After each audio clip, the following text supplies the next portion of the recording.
Magandang araw mga kagulay, welcome back sa akin channel. Greggy Farmer nga po Pablo ito. Bali update tayo dito mga kagulay sa ating ampalaya. Nag-harvest nga tayo. Kung makikita nyo, unti na lang din na nakasabit oh. Ayan. Gawa nga ng naharbisan na. Ayun na nga, binabundle na doon. Tapos umulan-ulan pa mga kagulay. Yan, papakita ko sa inyo, sabay-sabay din na naman ulit yung harvest, ampalaya, okra, sitaw at saka pipino, mga gulay. Papakita ko sa inyo yung yung ampalaya na na binabundle na. Tapos yung sitaw hindi pa nakahakot mga gulay. Tapos yung pipino halos kalahati lang yung na-harvest pa mga gulay. Wala ito. Kung titignan nyo yung ating ampalaya, ganyan siya kakahaba mga gulay oh. Yan. Kung gusto nyo pala makakita ng napakahaba mga kagulay, ito. Ayan. Ayan mga gulay. 1, 2 dangkal mga kagulay. Ayan siya. Halos pare-pares naman mga kagulay. Kaso lang yun lang ang nasobrahan sa haba mga kagulay. Kasi kung titignan nyo, yan o. Ayan. Halos pare-pares naman siya. Ayan. Pang ilang harvest na to pre? 12? Bali pang 12 harvest na to mga kagulay. Ang pipino natin ay pang 13. Tapos yung sitaw ay pang 6. Yung okra pangalawa. Mga kagulay, nagsabay-sabay na sila. Bali ito ay ilan to? 1, 2, 3, 4, 5, 6, 7, 8. 130. Mga nasa 130 mga kagulay ang ating good pang pang dosing harvest. Tapos ito yung niya, semi mga kagulay yan. Bali 14 lahat na bundle yung isa ay semi. Tingnan niyo yung semi ko mga kagulay oh. Hindi na kasi siya pwedeng ihalo doon mga kagulay kasi malalaki to. Halatang halata.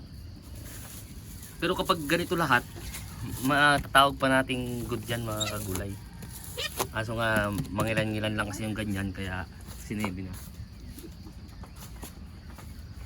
Ito naman yung pipino natin, hindi pa na-harvest lahat. Harvesting ko pa ngayon. Tapos yung sitaw,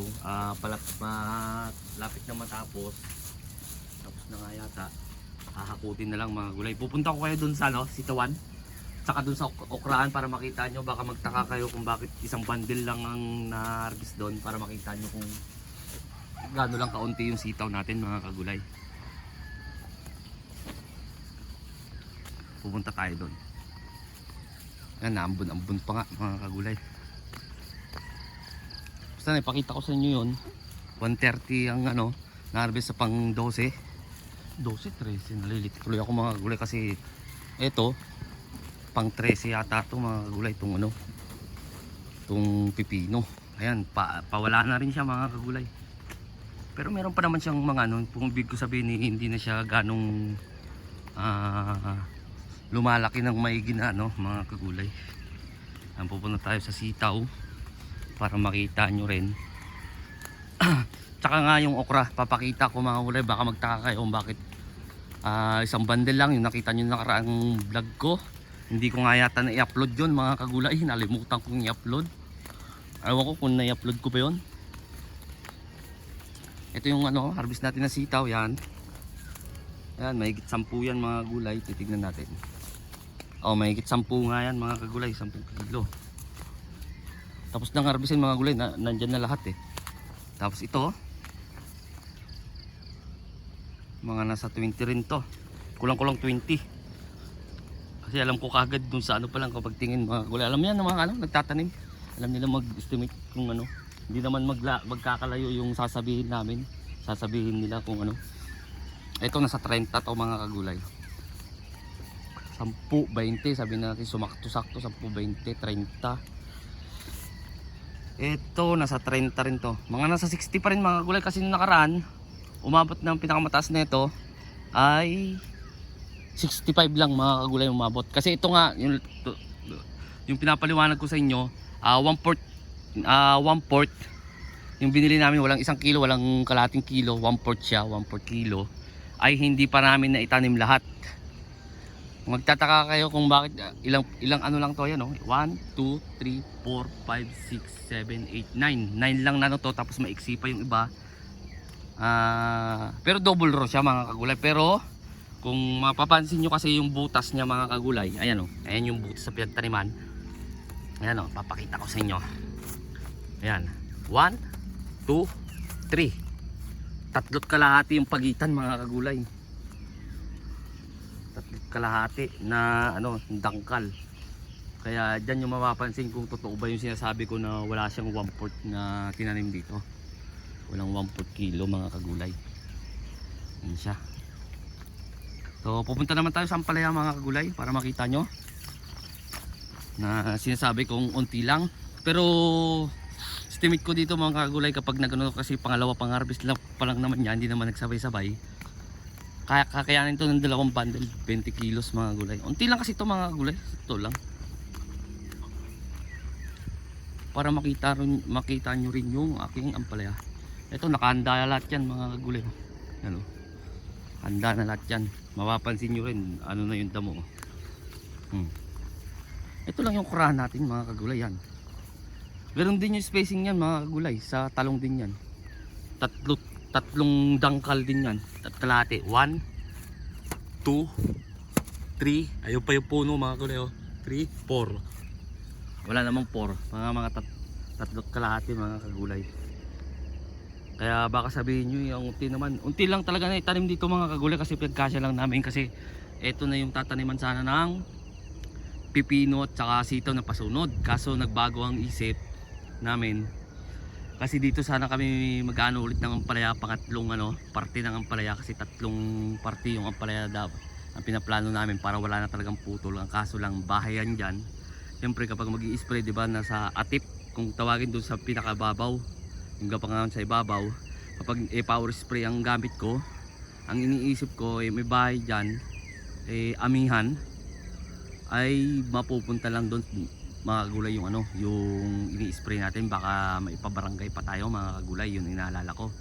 Kaya ito hindi na to matutuloy na tataniman, naka-install pa naman na, pero okay lang yun kasi ang palayan na dito.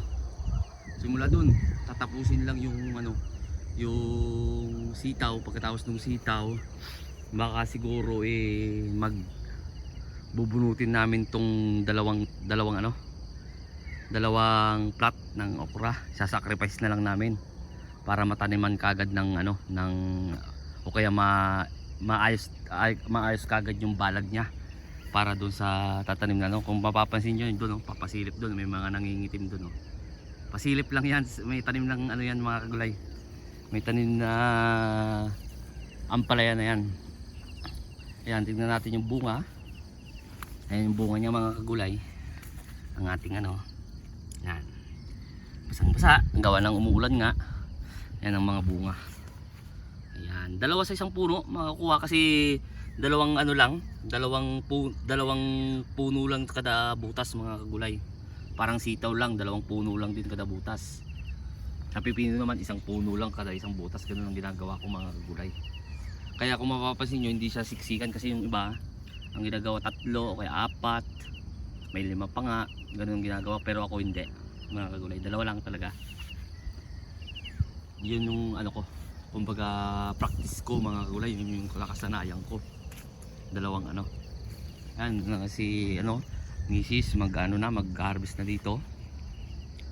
Baka kaya ito 2 bundle. Halos lahat makukuhanan na Ano nakaraan, hindi naman Mag-harvest muna ako pipino. Meron pa ako harvestin doon.